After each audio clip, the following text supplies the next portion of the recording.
This is that 69 Deluxe Reverb again, after I removed about a foot total of wire, all little snippets to shorten all the wires going from the board to the tube sockets and to all the pots. That allowed me to really clean up the lead dress, get stuff in one triode stage away from the stuff in the other triode stage, get all the stuff in the second channel away from the stuff in the first channel. You know, it's really a lot of little things that they could have gotten right to begin with. They just stopped getting them right from the factory. They're all correct now, and the result of that has really lowered the noise floor and gotten rid of the ticking and the thumping and the tremolo section that we had before. You know, it's not rocket science. It's just how this stuff should be done and what matters. Notice the stuff here at the tremolo tube is away from the stuff going to the phase inverter, is away from the stuff going to the reverb mixer. That stuff matters. You can also see that I did change out that bypass cap for a 4.7 from the 25, and that means when you turn the speed pot quickly, the speed does change. It doesn't drop out the way it did before. You can see I've taken away that 10K resistor that was here that would change the taper of this pot. If you want to put a resistor between lugs 1 and 2 so that if the pot were to fail, the bias is still going to the output tubes, that's fine. But you want to use a resistor about at least 10 times the value of the pot. It's a 10K pot, so at least 100K, 1 meg would be fine. I've never found it to be necessary on a bias pot that doesn't get turned very often. I do have the 22 microfarad here offering additional filtering for the bias supply. It really lowers the noise floor of an old Fender typically. And here you can see I replaced all the solder joints that incorporated the transformer mounting hardware with just pure to the chassis soldering joints. Same thing at the octal socket cathode connections. Same thing at the AC safety ground there. And you can see I've got some diodes added in series before the rectifier tube to help the new tube out. The new tube is a Joint Army-Navy 5U4GB made by Philips. A very nice tube. Should last a good long while. And you can see I've got some new 3-watt 470 ohm screen grid resistors mounted off to the side so the radiant heat from the tubes won't cook them as much as they do the old carbon composites. In the course of my testing, I found that this input jack was no longer shunting to ground, so this channel was noisy unless the volume was off. More importantly, it meant that the high gain, low gain was not working. They both would have had high gain. So a new jack here. Well, it's not new. It's one from an amp that someone had installed a bad effects loop in, and it's probably done in the 70s or 80s. So it's a lightly used switchcraft switching jack, the correct jack, but the patina on it matches the old original ones, so it's not like one shiny new jack. I'm not charging the owner for it. I just had it in my stash of old but still good switchcraft jacks. It's nice to have something reliable, but it's also nice if you have an old amp like this and nothing is too shiny and new from the outside. Like nearly all Fender amps with reverb, there is a lot of DC built up here at this eyelet, right where the 20 nanofarad joins the 500 picofarad, and then this wire goes off to the dry stage of the mixer for the reverb. It's because this eyelet here, where the B plus comes in, is really close to it, and over time the board just gets dirty, absorbs moisture, and the voltage begins to leak. So I cleaned all that out, dried it off, got all the moisture out. Now there is no DC here, so the entire amp is quieter.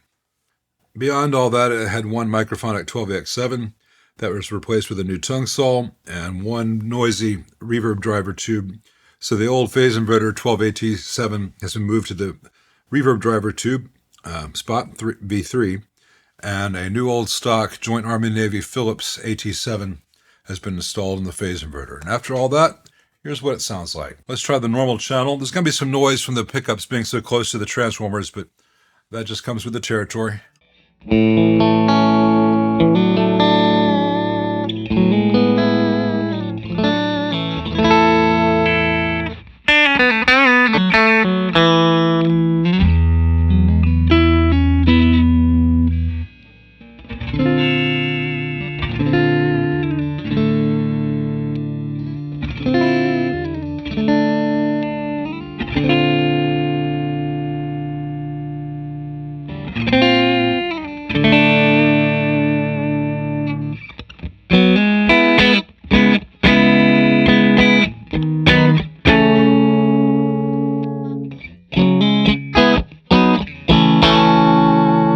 Very nice.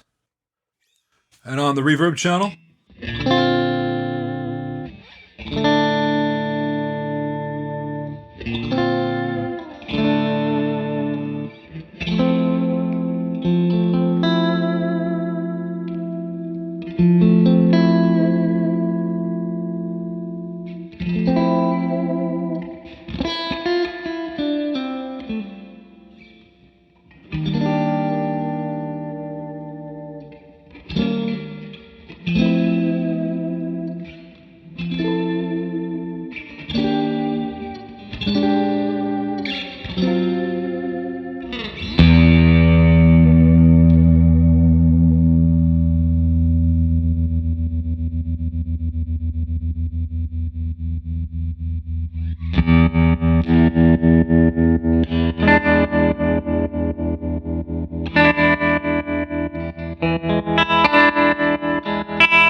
and unlike how it was before, when the tremolo is still running because the foot switch is engaged or the plug is in the back, but the intensity is at 0, there is no ticking or thudding audible in the amp as there was before. And when you use the tremolo, it's not any noisier either.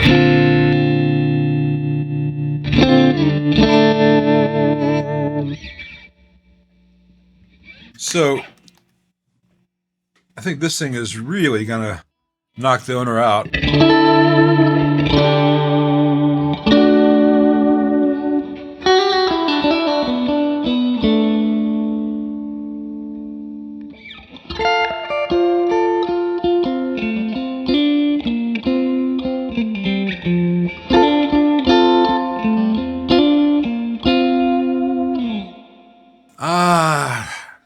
It's 40 degrees warmer than it was yesterday, and my guitar won't stay in tune now, so no reflection on the instrument. And it's worth it, so I'll recheck the tuning before I subject you to anything else. But these amps are so nice. It used to be that you get these for, a song compared to the ones with black panels, and inside they're essentially the same amp. But even though they are more expensive now than they used to be, they are still much less than the pre-CBS ones. And seriously, this is every bit as good an amp. The transformers are the same. The circuit is the same. There are going to be a lot of guys on forums telling you that these red caps or the dark shiny blue caps aren't as good as the blue molded Ajaxes. That's nonsense. Stuff and nonsense, I tell you. These caps sound fine when the amp is healthy. These larger resistors are actually better than the half watts in the plates here. But usually, by late 68, the lead dress went to hell. Later, the lead dress got even worse, and they started getting waxy boards, and things began to get noisy. So when you have a noisy amp because of lead dress, and the guy who buys the amp says, hey, this amp is noisier than my buddies from 65, and I've got these red caps, these reddish-brown caps, and he's got those blue molded caps, it must be the caps, right? No, it's the lead dress, And to be honest, most amp owners don't know what's inside an amp, and the thing they can see is the color of the capacitors has changed. They're not going to see all the other little subtle stuff. But now you know better. Thanks for watching.